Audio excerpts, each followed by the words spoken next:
कल वाणी चल रही थी 31 दिसंबर 1966 की दूसरे पेज के मध्यांत में, और बात चल रही थी कि देवताएं कहाँ चले गए और किसने इनकी बादशाही को लूटा। ये भी कोई जानते नहीं है। देवताओं के साथ लड़ाई तो किसी की लगी नहीं। अभी तुम समझते हो रावण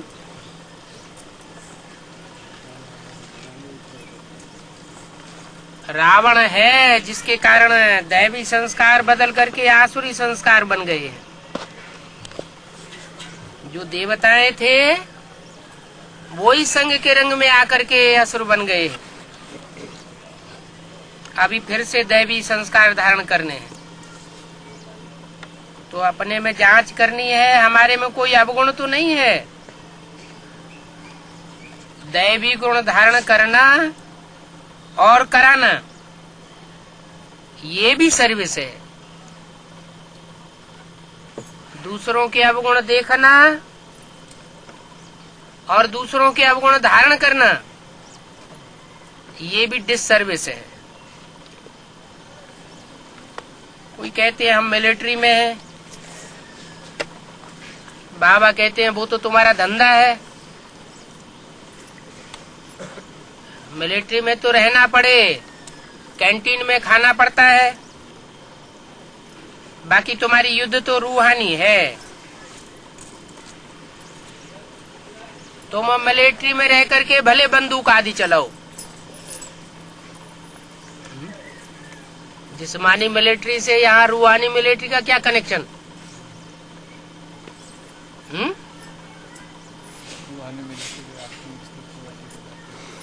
जो आत्मिक स्थिति में टिके हुए होंगे उनमें, और जो देवहानी की मिलिट्री में होंगे उनके दोनों के बंदूक चलाने में क्या अंतर होगा? देवी गोली और ज्ञान की गोली मार। वो तो स्थूल गोली चलावेंगे, स्थूल गोली चला करके देश की रक्षा करेंगे। और यहाँ यहाँ है रूहानी मिलिट्री। रूहानी मिलिट्री का मार्शल कौन है? शंकर जी महाराज। तो जो भी सेना होती है, जैसे पांडवों की सेना थी, कौरवों की सेना थी, शास्त्रों में बताया हुआ है। तो कोई सेना नायक भी होता होगा, तो उनको ताकीद की जाती है सेना के वॉरियर्स को कि जो भी तुम्हारा सेना नायक है उसकी सुरक्षा करो। ऐसा न हो कि सेना नायक घेर लिया जाए और सेना का जो नायक है वो ही जब घेर लिया जाए तो तुम्हारी सुरक्षा नहीं हो पाएगी, क्योंकि तुम्हें डायरेक्शन मिलना बंद हो जाएंगे, फिर तुम्हारी हार हो जाएगी। तो हमारी भी रूहानी मिलिट्री है। उस महाभारत युद्ध में तो जिस्मानी लड़ाई दिखाई दी है, जिस्मानी लड़ाई की बात नहीं है, हमारी रूहानी लड़ाई है। हम जो घेराव डालते हैं वो रूहानियत का घेराव डालते हैं, और जो बात बोलते हैं वो भी ज्ञान की बातें बोलते हैं। तो हमारी बंदूक की गोली भी कौन सी है? ज्ञान की गोली है। कहते हैं ना, ये तो बात ऐसे बोलता है जैसे तीर चलाता है। इसकी बात तो ऐसे मुख से निकलती है जैसे गोली निकली हो।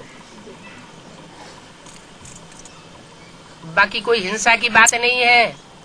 अंदर से भाव रहता है कि ये ढीठ है, नहीं पलटता है, तो इसको गोली मारनी पड़े। बाकी अंतर तो रहता है जिस्मानियत में और रूहानियत में। वो अंतर को भली भांति समझना है। बोला तुम बच्चे हो रूहानी मिलिट्री के वॉरियर्स। कौन सी है रूहानी मिलिट्री है? अरे 10 धर्म की आत्माएं हैं। 10 धर्मों के 10 जड़ें हैं। आधार मूर्त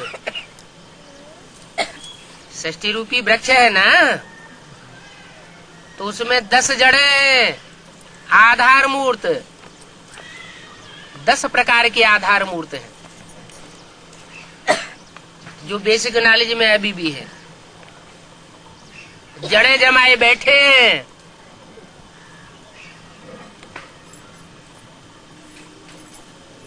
जो भी कन्या माताएं रूपी धरणी है,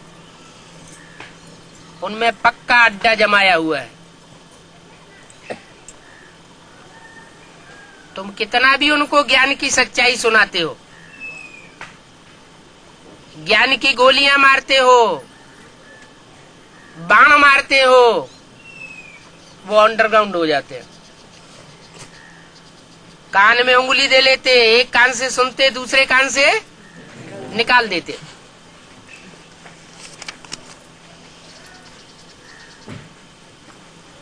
तो क्या करना है? उनकी बात अभी छोड़ दो। सुधार बाहर से होगा या अंदर से होगा? अंदर से होगा। वो तो जड़ें हैं। जड़ों को भी जन्म देने वाला कौन होता है? बीज। तो वो तो आधार मूर्त आत्माएं हैं जड़ों में, और हम हैं बीज रूप आत्माएं, बीज रूप बाप के बच्चे। मनुष्य सृष्टि का जो बीज है, वो हमारा डायरेक्ट बाप है, और उस बीज में से अनेक प्रकार के बीज तैयार हुए। बीज तो सब 84 जन्म लेने वाले हैं। बीज का कभी विनाश नहीं होता। तो जो भी 84 जन्म लेने वाली बीज रूप आत्माएं हैं, उनके पार्ट का तो कभी विनाश हो नहीं सकता। वो तो सब पूरे 84 जन्म लेंगे। चाहे सूर्यवंशी हो, चाहे बेसिक नॉलेज वाले चंद्रवंशी हो, चाहे इस्लाम वंशी हो, चाहे बौद्धी वंशी हो, या कोई भी वंशी हो, बीज है ना। जैसे कोई भी बीज होता है तो बेमौसम धरणी में डाल दिया जाता है तो उगता है क्या? नहीं उगता है। फिर क्या वो विनाश हो जाता है? नष्ट हो जाता है? नष्ट भी नहीं होता। जब मौसम आता है तो वो अपना खेल दिखाता है, सब्ज बाग बनाता है। तो ऐसे ही ये बीज है। ये बीज एडवांस पार्टी में है। यज्ञ के आदि में भी ये बीज थे, और हर धर्म के भी ये बीज मौजूद थे।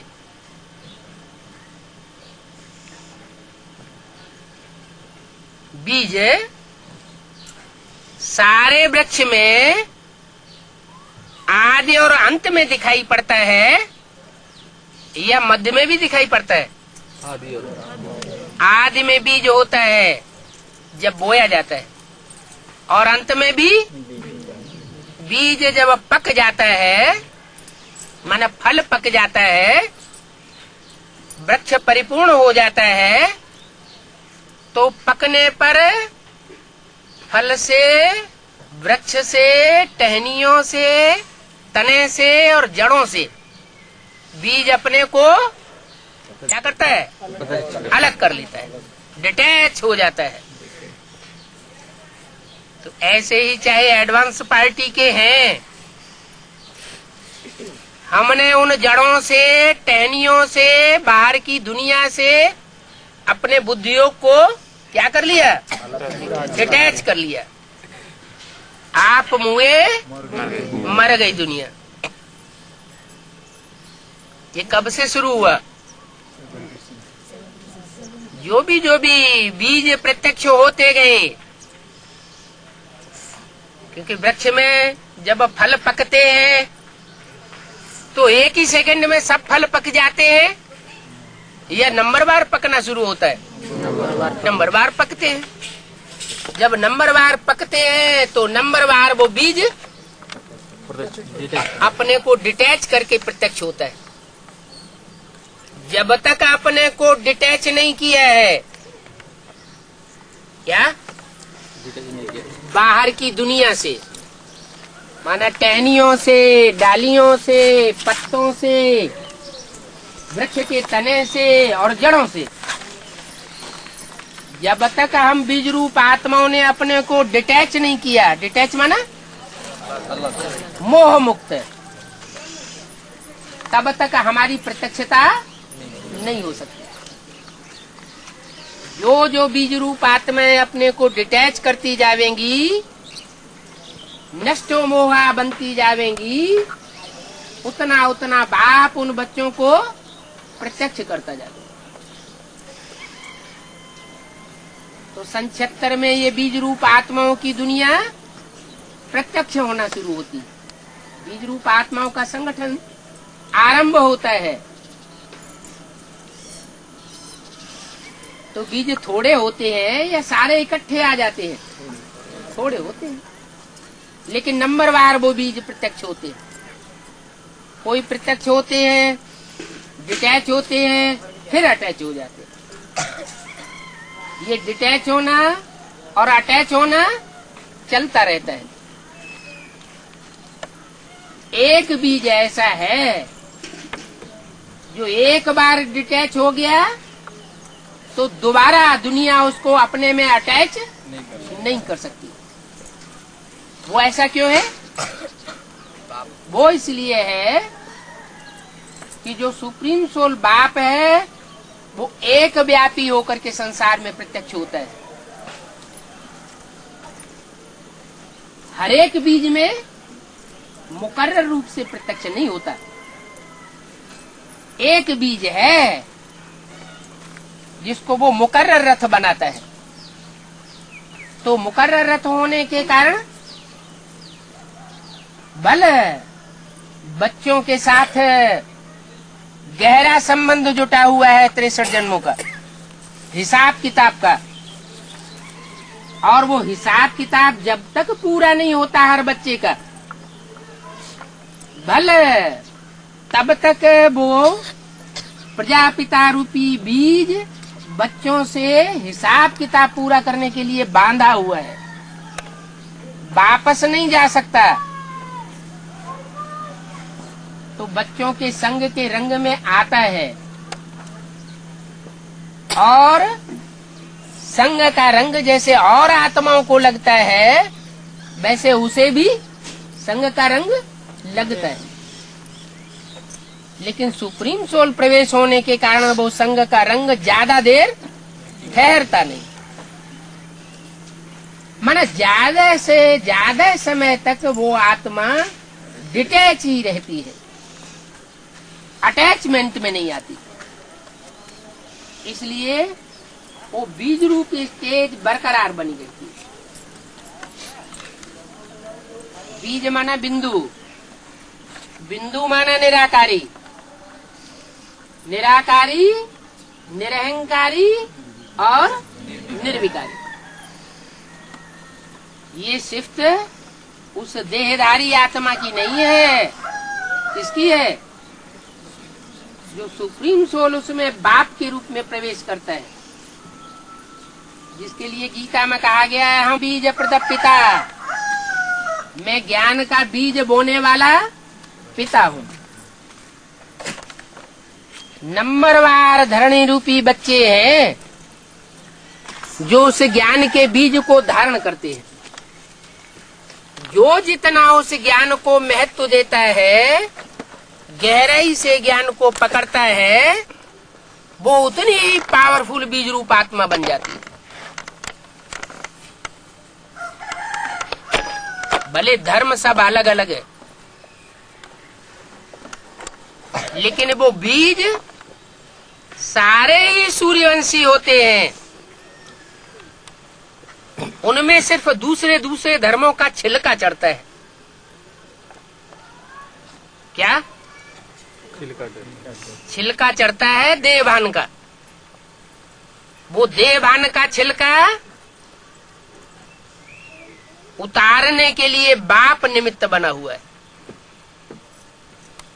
योग बल से वो छिलका स्वतः ही उतर जाए, ज्ञान के बल से वो छिलका स्वतः ही उतर जाए, धारणा के बल से उतर जाए, और ईश्वरीय सेवा के बल से उतर जाए,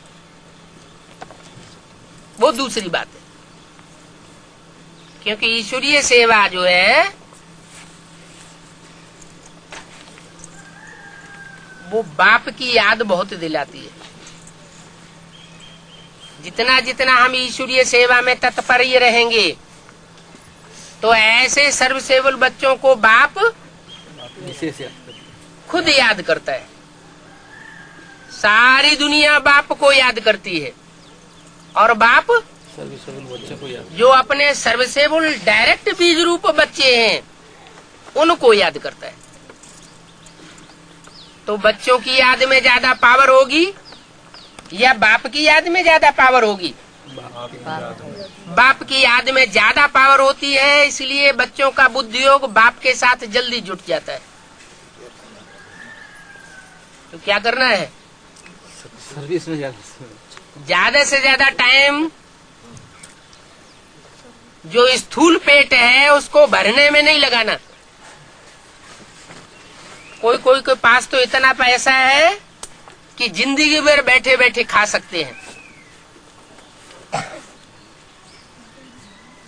उनको कोई पेट का धंधा करने की दरकार नहीं, बाल बच्चों को भी खिला सकते हैं। लेकिन डिड्डिया इतनी बड़ी हुई है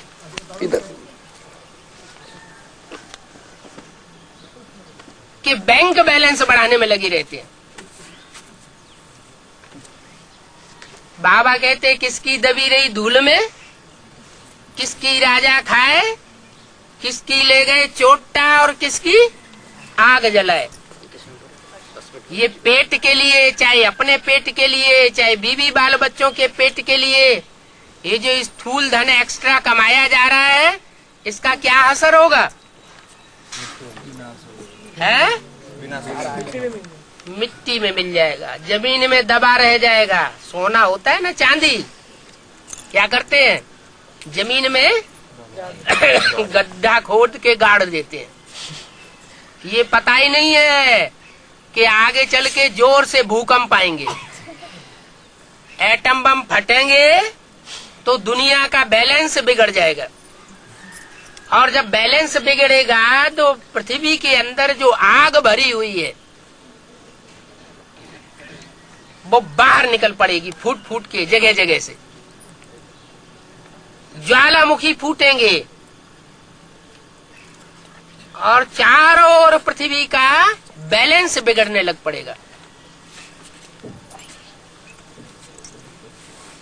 तो दबी की दबी रह जाएगी कि नहीं?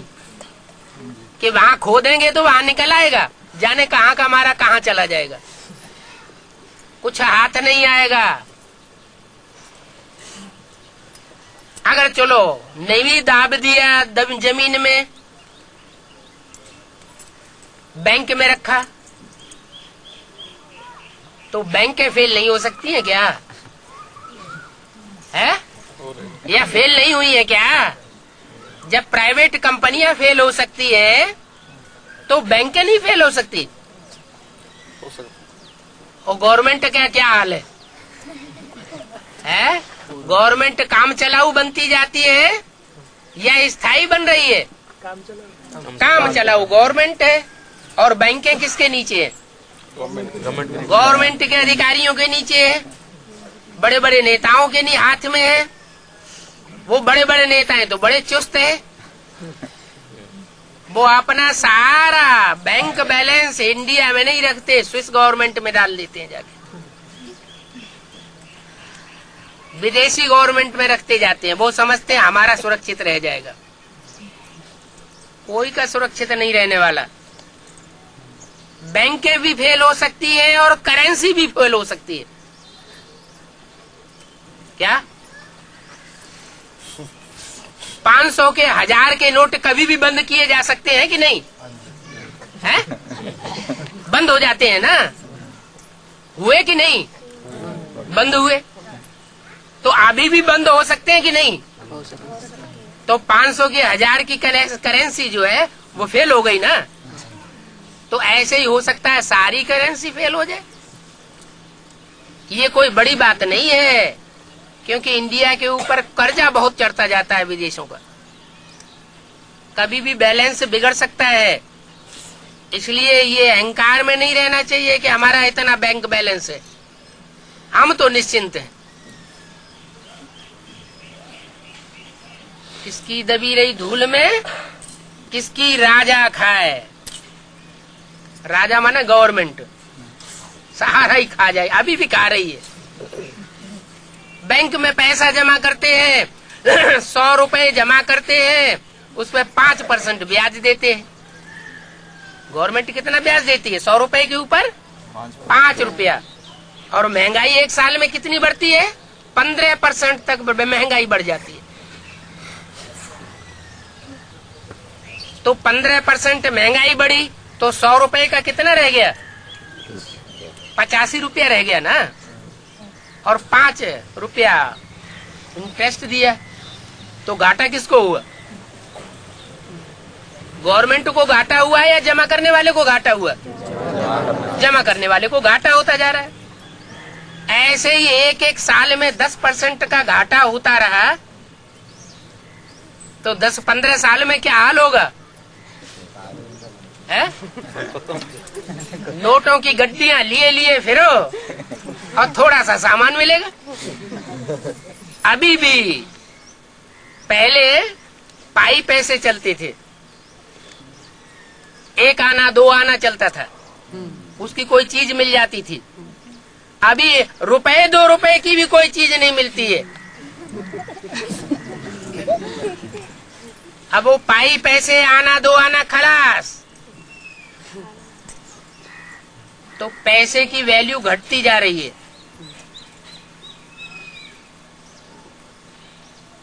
चलो गवर्नमेंट भी छोड़ दे, इनकम टैक्स छोड़ दे, जमीन में भी न दबा रह जाए, फिर चोरी चकारी बढ़ती जा रही है, घटती जा रही है? बढ़ती जा रही है। चोर चकार लुटेरे डकैत इनकी संख्या तो तेजी से बढ़ रही है। तो वो छोड़ देंगे क्या? अगर घर में रखेंगे, जमीन में भी नहीं गाड़ेंगे, बैंक में भी नहीं रखेंगे, घर में रख देंगे तो चोटा ले जाएंगे। बाबा तो पहले से ही मना करते हैं कि सोना वोना पहनना नहीं है। माताएं तो मानती नहीं। माताएं कहती हैं अरे हम नहीं पहनेंगे तो क्या, हम तुम्हारे ही गले में डाल देते, बाबा की गले में डाल देते। बाबा की अंगूठी, बाबा को अंगुली में अंगूठी पहना दे, तुम पहनो। तुम पहनोगे तो हमको भी मौका मिलेगा पहनने का।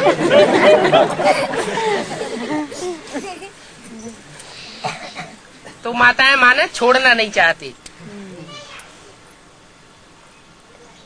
अगर सब तरीके से बच जाएगी तो आगे चल कर के हिंदू मुसलमान सिख ईसाई सब आपस में लड़ेंगे और लड़ेंगे और आगजनी करेंगे। क्या करेंगे? जब पब्लिक गुस्से में आती है तो क्या करती है? आग लगाना शुरू कर देती है। तो ये चारों अंजाम हो सकते हैं। क्या क्या बताया? मुरली में जो कुछ भी बताया है वो पत्थर की लकीर समझना चाहिए, अलबेलेपन में नहीं रहना चाहिए। किसकी दबी रही धूल में किसकी राजा खाए, किसकी ले जाए चोटा, और किसकी आग जलाए, तब क्या करना चाहिए? उसका सफल हो जाए। सफल ही होगी उनकी जो खर्चे नाम धनी के। धनी तो शिव बाबा ही है। क्या शिव बाबा किसी का कुछ लेने के लिए नहीं आया है। ऐसा कोई न समझे हमने शिव बाबा को इतना दिया, हमने शिव बाबा को इतना सहयोग दिया, नहीं। जमा किया। अरे शिव बाबा जिसमें शिव कहा जाता है वो तो ज्योति बिंदु है, उसके लेने और देने की तो बात ही नहीं। वो जिसमें प्रवेश करता है जिसे बाबा कहा जाता है साकार को, वो इतना पुरुषार्थी है कि एक ही जन्म में सिपाही से क्या बन सकता है? सम्राट बन सकता है। तो जो इतना पुरुषार्थी है एक जन्म में सिपाही से सम्राट बन सकता है, उसको किसी से लेने की दरकार है?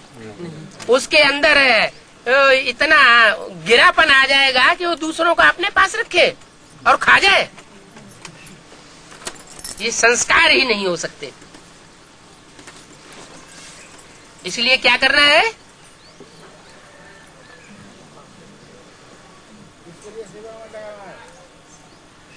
पूर्व जन्मों में 63 जन्मों में राजाओं का राज्य था भारतवर्ष में। विदेशियों के जब आक्रमण होते थे चारों ओर से, तो भारत के राजाएं किसी बड़े राजा को निमित्त बनाते थे और अपनी सारी धन संपत्ति, बीवी बाल बच्चे उसके अंडर में छोड़ देते थे। ये शूटिंग कहाँ होती है? ये संगम युग में शूटिंग होती है। अभी शूटिंग होने वाली है। अभी निश्चय और अनिश्चय का खेल माया चला रही है। माया का खेल जब तक चल रहा है तब तक बच्चे ऊपर नीचे हो रहे हैं, या बच्चों में जब तक देह अभिमान का छिलका चढ़ा हुआ है तब तक नीचे ऊपर हो रहे हैं। अब ये देह अभिमान का छिलका जब उतरेगा तो सब अलर्ट हो जाएंगे। फिर माया उन बच्चों का बाल बांका नहीं कर सकेगी। अभी तो जो नंबरवार सूर्यवंशी बच्चे हैं वो योग बल से अपने छिलकों को जलाए देते हैं। बाकी चंद्रवंशी, इस्लाम वंशी, बौद्धी वंशी, इनका छिलका इतना कड़क है, दूसरे धर्मों का छिलका चढ़ा हुआ है जो जल्दी जल नहीं रहा है। योग बल का उतना असर नहीं हो रहा है। तो अपने को कौन सी रूहानी मिलिट्री समझना है? सूर्यवंशी, चंद्रवंशी, बौद्धिवंशी या क्रिश्चियन वंशी? सूर्यवंशी रूहानी मिलिट्री के बच्चे हैं। कैसे भी करके हम अपने देह अभिमान रूपी छिलके को क्या करेंगे? जला देंगे। भला आखिरी जन्म में हमारी जाकर के दुर्गति होती है क्या? आखिरी जन्म में दुर्गति हो जाती है। हम विदेशियों के पूरे ही चुंगल में हमारी बुद्धि आ जाती है। फिर भी हमको उठाने के लिए हमारा बाप विदेशी बन करके आता है। क्या विदेशी बाप किस लिए विदेशी बनता है? हमको उठाने के लिए विदेशी बन करके आता है। ये बीज रूप आत्माएं सारी दूसरे धर्म का छिलका चढ़ाने वाली बन जाती है। ऐसी कोई नहीं आत्मा बीज रूप आत्माओं में, एडवांस पार्टी में, जो अंतिम जन्म में आकर के विदेशी न बन जाए। अभी अव्यक्त बाप दादा किसके ऊपर ज्यादा जोर दे रहे हैं? डबल विदेशियों को देख रहे हैं। डबल विदेशी माना? डबल विदेशी किसे कहा जाता है? जो लौकिक से भी ठुकराए गए, अलौकिक हाँ, लौकिक दुनिया भी उनको ठुकराई दिया, या यूं कहो लौकिक दुनिया से उनका बुद्धि योग टूट गया, डिटैच हो गए और अलौकिक और जो ब्राह्मणों की अलौकिक दुनिया है वहां से भी उनको धक्का मिल गया, अथवा स्वतः ही वहां से उन्होंने अपनी बुद्धि को डिटैच कर लिया, तो डबल विदेशी हो गए। ऐसे डबल विदेशी बच्चे डबल विदेशी क्यों बने? वो इसलिए डबल विदेशी बने हैं कि सिर्फ भारत की ही सेवा नहीं करनी है, सिर्फ भारत कल्याणकारी बच्चे हैं या विश्व कल्याणकारी बच्चे हैं? सारे विश्व के कल्याणकारी बच्चे हैं। वैसे भी देखा जाए तो मौसम के अनुसार बेसिक में से भी जो अच्छे अच्छे हैंड्स हैं वो सब विदेश में भेजे जा रहे हैं। क्या कहा? बेसिक में भी जो अच्छे अच्छे हैंड्स जहीन हैं वो सब कहाँ की सेवा में भेजे जा रहे हैं? विदेश की सेवा में। चलो बेसिक की बात छोड़ दो, दुनियावी तरीके से ले लो। भारत का जो जहीन वर्ग है, पढ़ने लिखने में ज्यादा होशियार हो जाता है,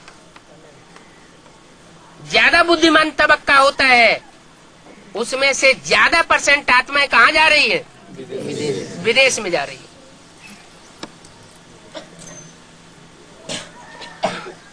तो जैसा बाप प्लान बनाता है वैसा ही दुनिया में प्लान चलता रहता है।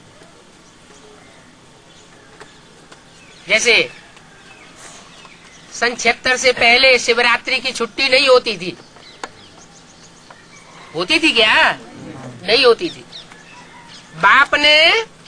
बाप की प्रत्यक्षता का प्लान बनाया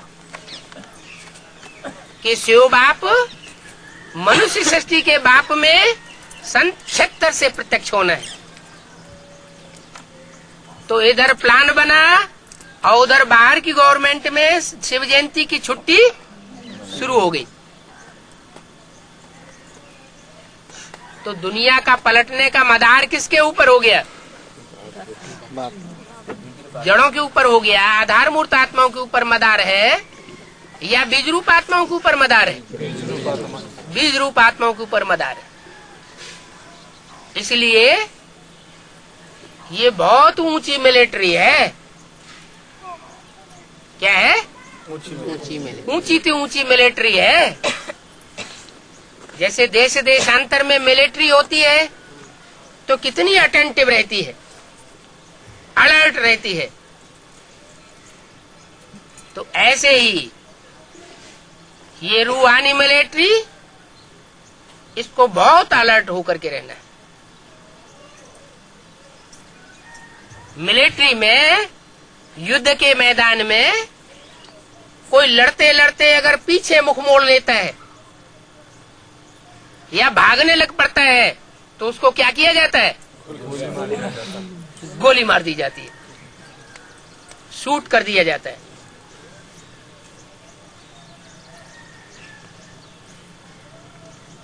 मोस्टली ऐसा देखा जाता है।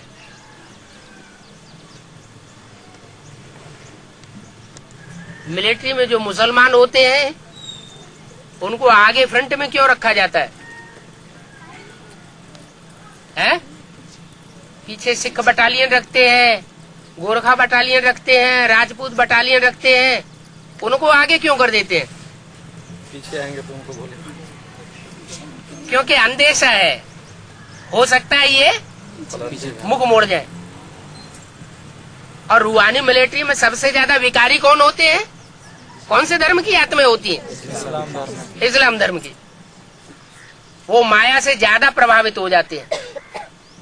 माया की प्रजा बन करके रहे हैं जन्म जन्मांतर। मायावी धर्म पिताओं की प्रजा बन करके रहते हैं, तो उनमें संस्कार है माया को संग देने के। इसलिए बाप सूर्यवंशी बच्चों को पहले आगे उठाते हैं। जो सूर्यवंशी है, जैसे सूर्य खुद जलता है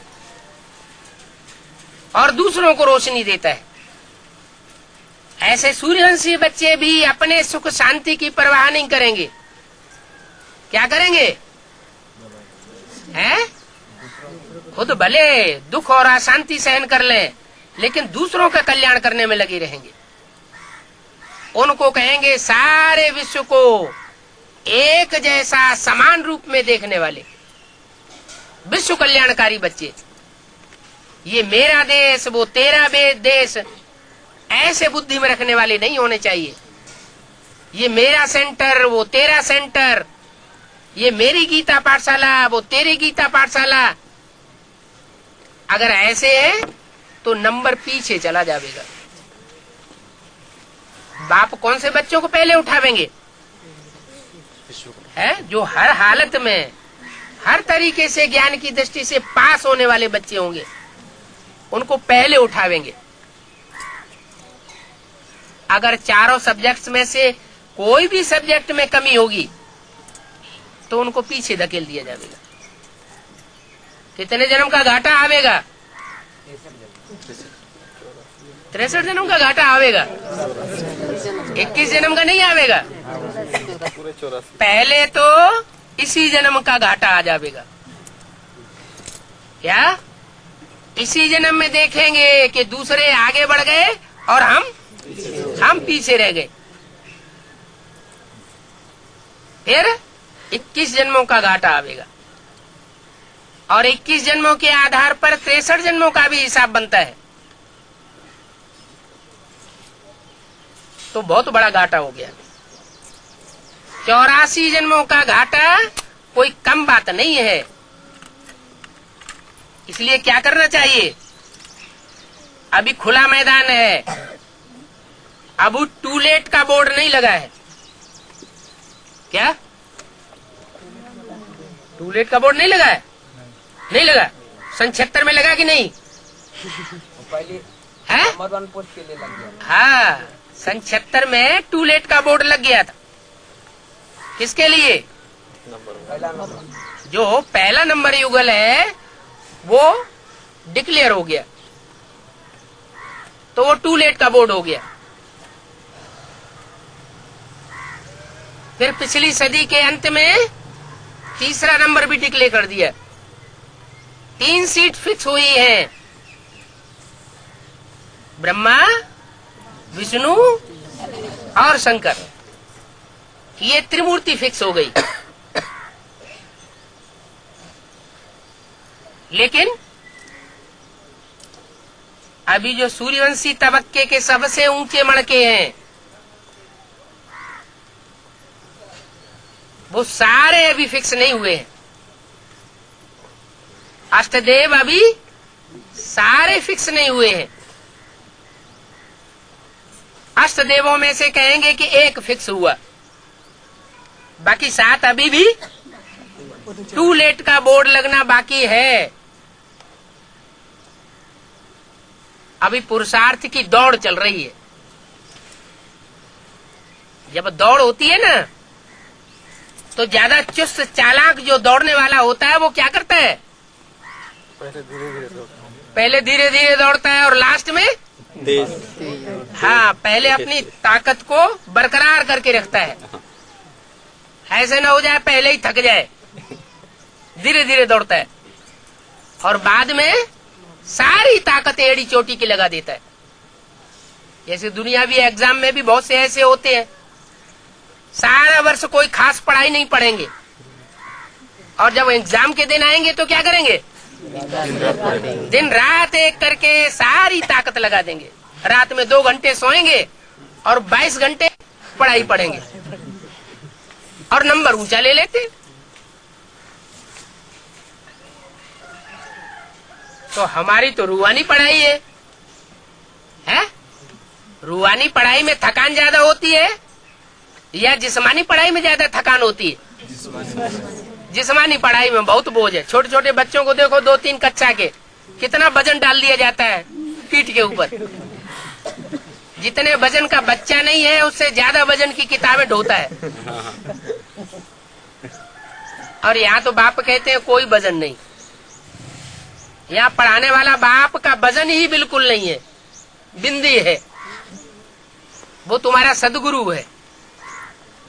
इससे ऊंचा सच्चा गुरु और कोई दुनिया में मिलेगा नहीं। अगर ये हल्की से हल्की सहज से सहज पढ़ाई में भी पीछे नंबर रह गया तो और जो पढ़ाइयां हैं उनमें आगे नंबर लेने से कोई फायदा नहीं। तो अभी रूहानी मिलिट्री का वॉरियर बनना है। अगर न बने हो तो अभी भी टू लेट का बोर्ड बाकी है। क्या पहले कौन सा ग्रुप प्रत्यक्ष होगा? पहले सूर्यवंशी ग्रुप प्रत्यक्ष होगा या चंद्रवंशी, इस्लामवंशी, बौद्धवंशी आदि आदि? इसलिए बोला है एक भी पावरफुल ग्रुप तैयार होने पर एक दूसरे ग्रुप को खींचते हुए अंत में 108 की माला का संगठन प्रत्यक्ष हो जाएगा। तो पहले कौन सा ग्रुप तैयार होगा? सूर्यवंशी ग्रुप तैयार होगा। तैयार होगा तो वो पहले अपने सारे संगठन को एक करेगा। सारा सूर्यवंशी संगठित होकर के कहीं किसी राज्य के ऊपर हमला करना होता है ना, तो क्या करते हैं? घेराव बाद में डालते हैं, पहले सेना सजाते हैं। क्या करते हैं? पहले सेना सजाई जाती है। तो रूहानी मिलिट्री के वॉरियर्स उनकी अभी सेना की तैयारी हो रही है। रेड अलर्ट किया जाता है।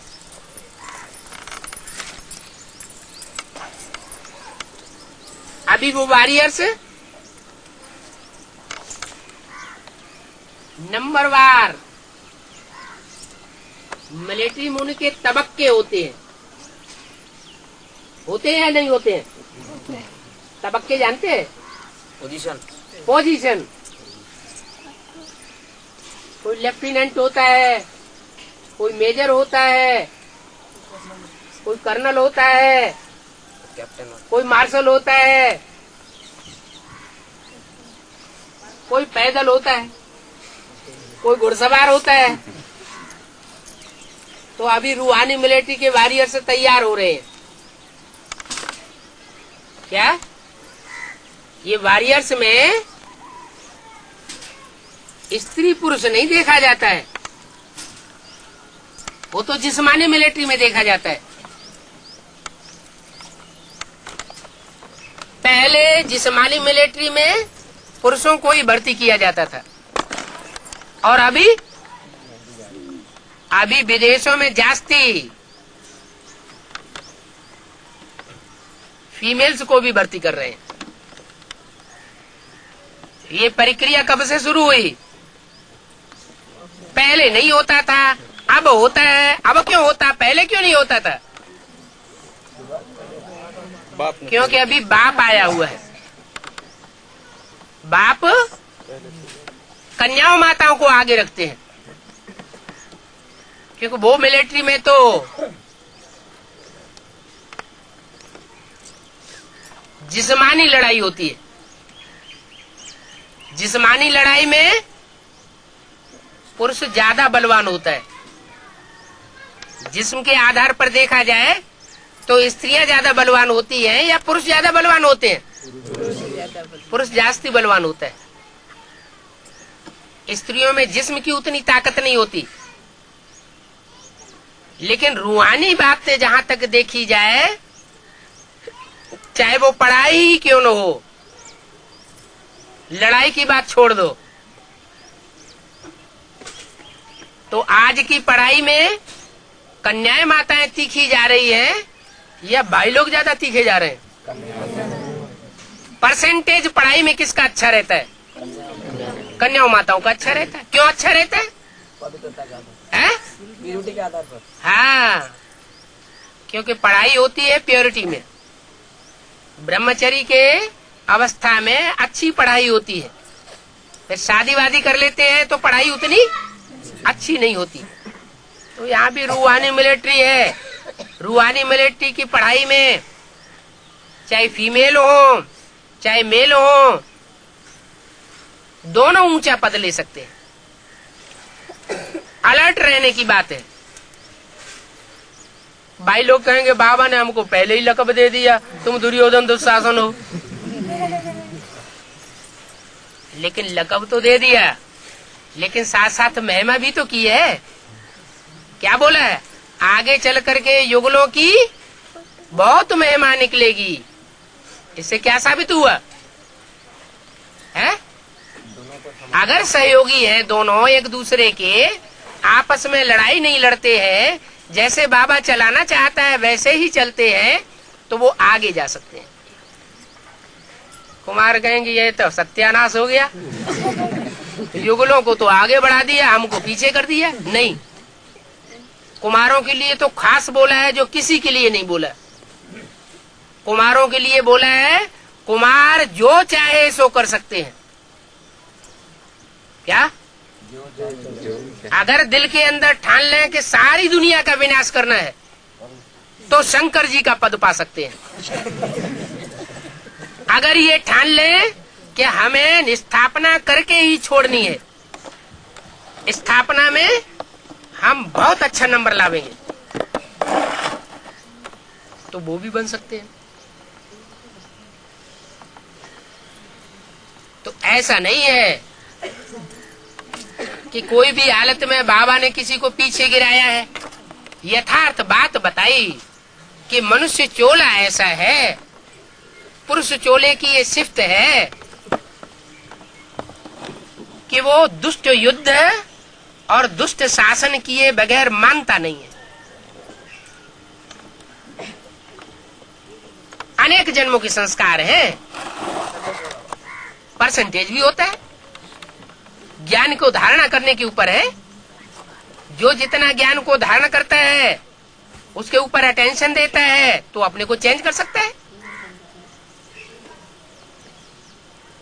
तो ये रूहानी मिलिट्री तैयार हो रही है।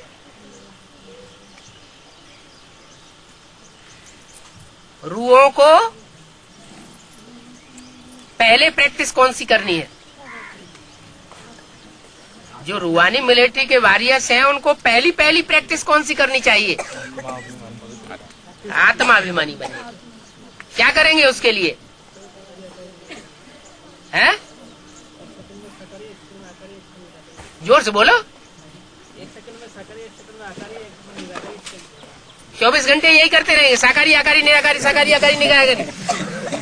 पवित्रता को है? पवित्रता को जितना मानता देंगे उतनी आत्मा में बदल जाएंगे। पवित्रता को सिर्फ मान देने से ही हो जाएगा? मान में टिकना पड़ेगा। प्रैक्टिस करनी है। सवेरे को उठ करके कुछ भी याद ना आए। क्या? इन आंखों से जो कुछ भी देखते हैं उनमें से कुछ भी याद ना आए। क्या याद आए? मैं आत्मा ज्योति बिंदु। बाप भी बाद में। मैं आत्मा स्टार। 15 मिनट, 20 मिनट, आधा घंटा, ये प्रैक्टिस जितनी ही सवेरे उठते उठते ये संकल्प पक्का करेंगे, उतनी रूहानी मिलिट्री के मजबूत वॉरियर बनेंगे।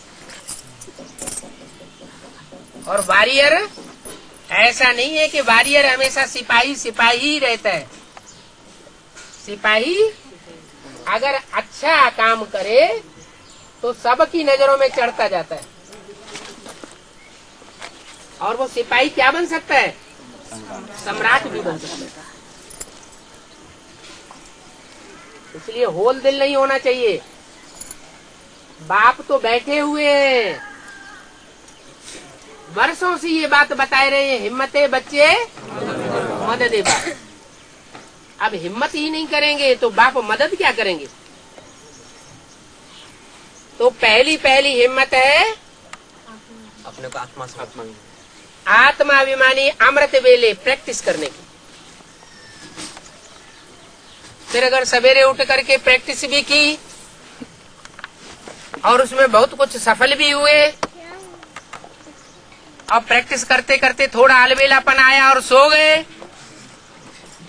तो की हुई सारी मेहनत सब चट हो जाती, कुंभकर्ण के हिस्से में चली जाती है। फिर क्या करना चाहिए?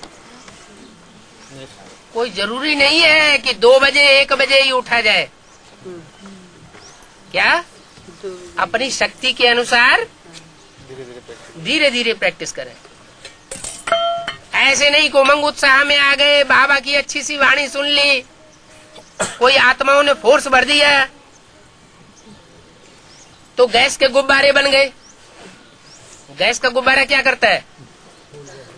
जितनी ज्यादा गैस भर जाती है तो बहुत ऊंचा उड़ता है, फिर धीरे धीरे उसकी गैस खत्म होने लगती है तो क्या करता है?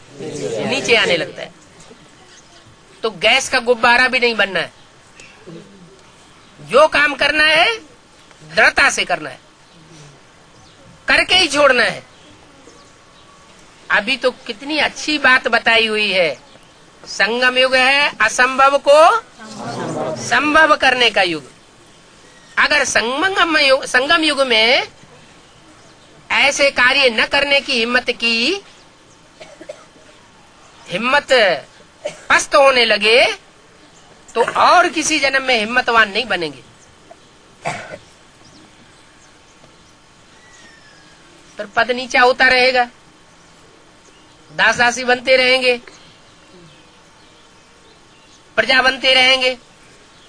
4th क्लास प्रजा भी होती है, 3rd क्लास प्रजा भी होती है, 2nd क्लास प्रजा भी होती है, और 1st क्लास बड़े बड़े साहूकार भी होते हैं जिनके घरों में दास दासियां रहती हैं।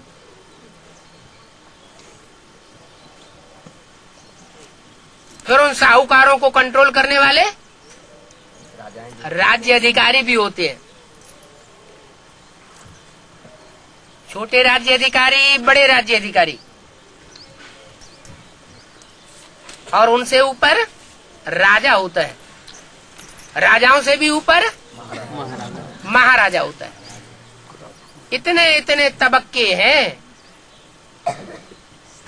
जितने तबक्के हैं उतने रूहानी मिलिट्री में भी तबक्के हैं। क्या? अभी तो कोई अपने को नीचा ऊपर मानने के लिए तैयार नहीं है।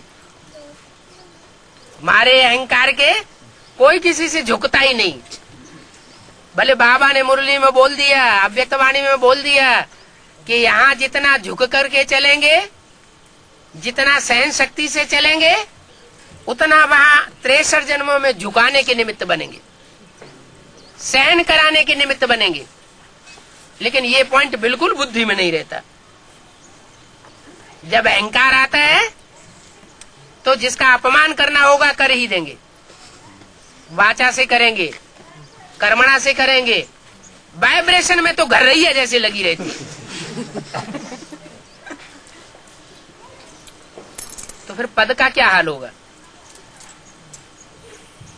अभी परिवर्तन नहीं किया तो फिर परिवर्तन नहीं हो सकता। क्यों? क्योंकि अभी का जो टाइम चल रहा है 2, 3, 4 साल का, उस टाइम में जो परिवर्तन शक्ति है वो प्रत्यक्ष होने वाली है। कौन है प्रत्यक्ष परिवर्तन शक्ति? वैष्णव देवी।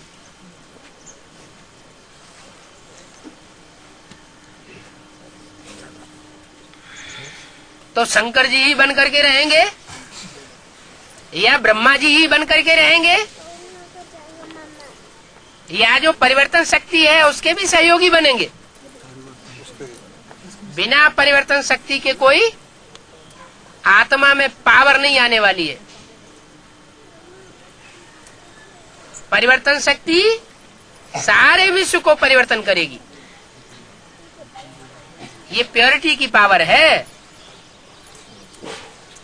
अब तक अगर प्योरिटी न भी धारण की हो तो अभी भी चांस है। क्या कहा? अंत मते सो गते हो जाएगी। अभी भी अगर दृढ़ प्रतिज्ञा कर लें, क्या? एक बाप दूसरा न कोई। अब हम दूसरी आत्माओं को अपने पंजे में फंसाने की कोशिश नहीं करेंगे। क्या करेंगे? खुद बाप के पंजे में फंस करके रहेंगे और दूसरी आत्माओं को भी बाप के पंजे में फंसाएंगे। कौन सा है पंजा? बाप का पंजा कौन सा है? जैसे काम, क्रोध, लोभ, मोह, अहंकार, ये 5 होते हैं माया के पंजे। और ये विकराल रूप धारण कब करते हैं? सतयुग के आदि में, द्वापर के आदि में, या कलयुग के अंत में? कलयुग के अंत में। ऐसे ये जो 5 विकार हैं वो प्रजापिता में भी होते हैं, बीज रूप स्टेज में।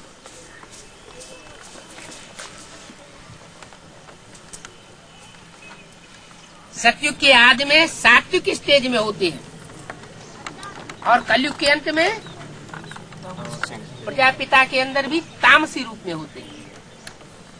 अगर न होते तो मुरली में बाबा ये नहीं कहते कि राम ही रावण बनता है और कृष्ण ही कंस बनता है।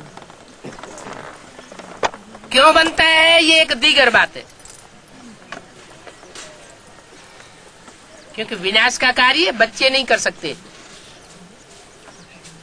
बच्चों में और बाप की पावर में बहुत अंतर होता है।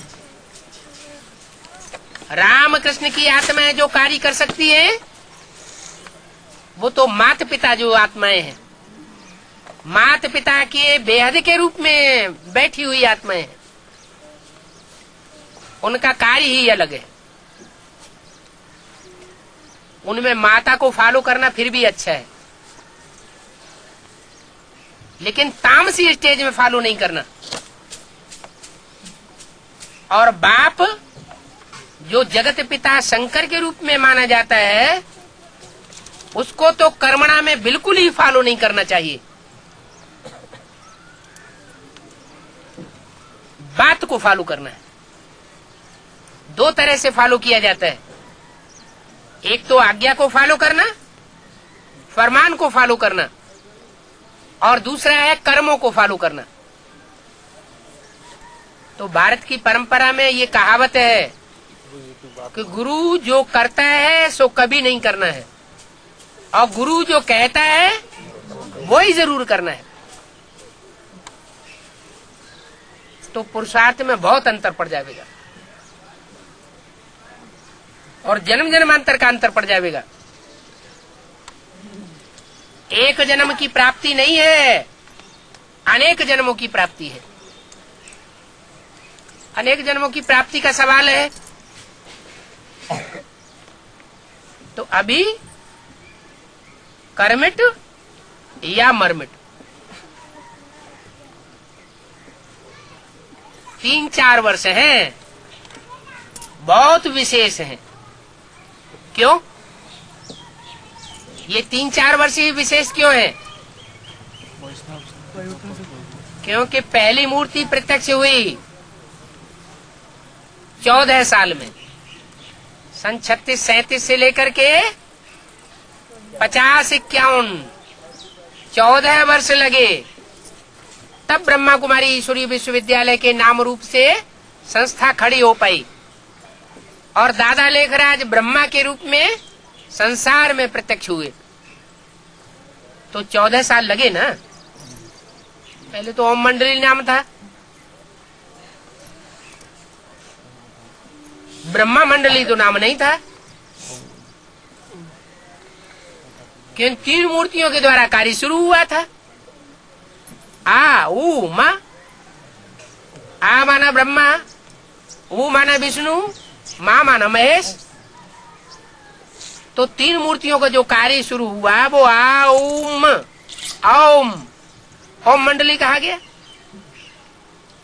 फिर उसमें से पहली मूर्ति गुम हो गई यज्ञ के आदि में, खुद भी गुम हुई, राम की आत्मा भी गुम हुई, और उसके जो सूर्यवंशी बच्चे थे वो भी पीछे पीछे गुम हो गए। बाकी 2 मूर्तियां बची। उन 2 मूर्तियों में भी विष्णु की मूर्ति भी थोड़े समय तक रही और वो भी स्थापना करने के बाद गई, क्योंकि उसमें माताओं की महिमा ज्यादा है। स्थापना का कार्य उनका जो था स्वर्ग का सैंपल बनाने का, वो कराची में उन्होंने कर दिखाया और गई। फिर कौन सी मूर्ति बची जिसने काम करके दिखाया? ब्रह्मा,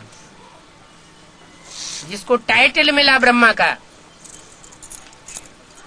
उसने काम करके दिखाया। तीसरी मूर्ति का, तो तीसरी मूर्ति भी माउंट आबू में आते आते प्रत्यक्ष हो गई। पहले कोई नहीं जानता था यज्ञ में कि ये ब्रह्मा है, बाद में क्लियर हो गया। ऐसे ही शंकर की मूर्ति को भी प्रत्यक्ष होने में 7 साल लग गए। 69 में ब्रह्मा बाबा ने शरीर छोड़ा, पहली मूर्ति गई, वो पहली ब्रह्मा की मूर्ति गई, और सन 76 में दूसरी मूर्ति प्रत्यक्ष हो गई। 7 साल लगे ना। ऐसे ही जो बुद्धियोग की शूटिंग का हिसाब था वो 2004 में पूरा हो गया। क्या? जो बुद्धि का काम किसका है? कौन सी मूर्ति का है? शंकर जी का कार्य। तो जो तीसरी मूर्ति का पाठ था वो 2004 में पूरा होता है। कार्य पूरा हुआ तो वो मूर्ति भी ब्राह्मणों की दुनिया में प्रत्यक्ष हो गई। अभी ब्राह्मणों की दुनिया में चाहे बेसिक नॉलेज वाले हो चाहे एडवांस नॉलेज वाले हो, शायद ही कोई ऐसे बचे हुए होंगे जो शंकर के नाम को न जानते हो। खुद ब्रह्मा कुमारियों ने ही प्रत्यक्ष कर दिया। क्या प्रत्यक्ष किया? शंकर पार्टी। मुरली में तो कहीं बोला नहीं, अव्यक्तवाणी में कहीं बोला नहीं, एडवांस पार्टी के लिटरेचर में कहीं बोला नहीं गया, एडवांस पार्टी की कैसेटों में, सीडीओ में, डीवीडी में कहीं भी ये नहीं बोला गया कि शंकर पार्टी कोई अलग से होती है। लेकिन प्रत्यक्ष किसने कर दिया? तथाकथित ब्राह्मणों ने प्रत्यक्ष किया। तो दूसरी मूर्ति भी प्रत्यक्ष हुई ब्राह्मणों की दुनिया में। अब है तीसरी मूर्ति की बारी। तो तीसरी मूर्ति जब प्रत्यक्ष होती है उस समय जो आत्माएं ये हिम्मत करेंगी कि हमें अपने अंदर परिवर्तन शक्ति लानी है, तो वो शक्ति जरूर आ जाएगी। जब जो निमित्त का कार्य होता है उस निमित्त में जो जितना सहयोग देता है वो उतना अपना भाग्य बनाता है। चाहे एडवांस पार्टी की आत्मा हो, चाहे बेसिक नॉलेज वाली आत्मा हो, और चाहे विजय माला में से प्रत्यक्ष होने वाली विजय माला की आत्माएं हो, अगर वो हिम्मत करती हैं परिवर्तन करने की तो उनमें परिवर्तन शक्ति जरूर आवेगी। तो ये 3 साल हैं खास करके एडवांस पार्टी वालों के लिए। अभी परिवर्तन करना चाहें तो बाप की विशेष मदद मिल सकती है। आत्मा में 3 शक्तियां हैं। कौन कौन सी शक्तियां है? मन की शक्ति, मनन चिंतन मंथन की शक्ति, और बुद्धि की फैसला करने की शक्ति, निर्णय शक्ति, और तीसरी परिवर्तन शक्ति। तो तीनों ही धारण करनी चाहिए, या 1 या 2 धारण कर लेंगे तो काम चल जाएगा। तीनों ही शक्तियां धारण करनी है तो आत्मा परिपक्व रूप धारण करेगी। ओम शांति।